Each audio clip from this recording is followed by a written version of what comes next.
इससे पहले मेरी किताब जरूर दिखाई। दक्षिणी हरियाणा की सरदारी मैंने आज पहली बार इतने अंतराल के बाद में आपने वो जोश देखा है। मेरी एक ही विनती है कि 29 के इलेक्शन में 120 विधानसभा की सीट होंगी और 14 लोकसभा की। आप दोबारा से आइए, हम आपके साथ हैं।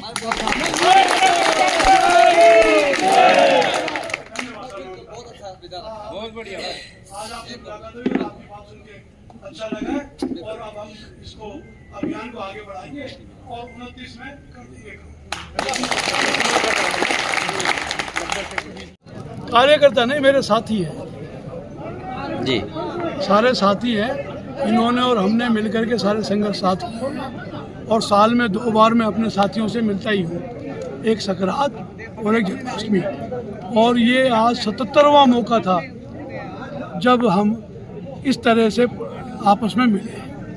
त्यौहार है संक्रांति का, एक दूसरे से मिल लेते हैं और थोड़ा मुंह मीठा कर लेते हैं, इतना ही है। आज आप में पुराना जोश दिखाई दे रहा है, उसको लेकर क्या कहेंगे? जोश तो कभी कम हुआ ही नहीं है क्या जी, जोश तो हमेशा वो ही रहा है जी। आगे की क्या रणनीति है आपकी? आगे की यही है, जो हमारी मुहिम है उसको आगे बढ़ाया जाए और यहाँ का जो आम नौजवान है, बेरोजगार है, उसके हाथों में काम आए, हमारे हर खेत में नहर का पानी पहुँचे और यहाँ पर आम आदमी के साथ जो सरकार की ओर से पूरा इंसाफ नहीं हो पाता है, उस मशीनरी को सुधार करके हर आदमी की पूरी सुनवाई हो और उसको हर व्यक्ति को बिना किसी सिफारिश के, बिना किसी लाग लपेट के न्याय मिले। तो इसकी शुरुआत कहाँ से करोगे? इसकी शुरुआत तो आज हो गई, यही शुरुआत है। मुंह मीठा कर लिया, सकरात से अच्छा दिन कौन सा होगा। 2029 का चुनाव इस इलाके की पहली बार जनता को जिताएंगे। आज तक यहाँ की जनता हारती रही है और पद लोलुप जीतते रहे हैं। अब ऐसे लोगों को जिताने का हमारा प्रयास रहेगा जो पद के लिए नहीं, इलाके के सम्मान के लिए, इलाके के कामों के लिए अपने आप को न्यौछावर करने को तैयार है। रघु जी, कुछ समय आप एकदम लुप्त हो गए थे, मतलब एक तरह से लोगों के पब्लिक के बीच में नहीं थे। नहीं, मैं तो था पब्लिक के बीच में ही, आपकी आंखें थोड़ी सी मुंद गई थी।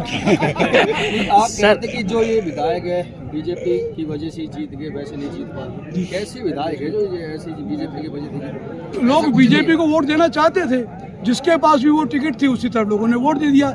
ये देखा ही नहीं कि खड़ा कैंडिडेट कौन है। और ऐसे भी लोग मैंने देखे हैं जो कहते भाई इसको तो हम कभी वोट नहीं देते, ये तो नालायक है, पर क्या करा, हमने दिल्ली में मोदी को बिठाना है। ऐसी कुछ लोग ऐसे होते हैं जो कहते हैं हमने तो कांग्रेस की देनी है, तो कोई आ जाए, ऐसी हो जाती है। पीछे भी पहले भी कांग्रेस राज कर चुकी, भाजपा भी राज कर चुकी, कोई बदलाव कर लेकर क्या कहेंगे? नहीं, भाजपा ने अपने आप को कांग्रेस से 1 गुना ऊपर ही बता दिया है, कोई भ्रष्टाचार की कमी नहीं है। अब ये जो अरावली का मामला है, ये बहुत गंभीर मामला है, मैं आज इस पर बोलना नहीं चाहता, वरना अरावली अभी लोगों को नहीं मालूम पड़ेगा 40 साल तक कि क्या हो गया अरावली में।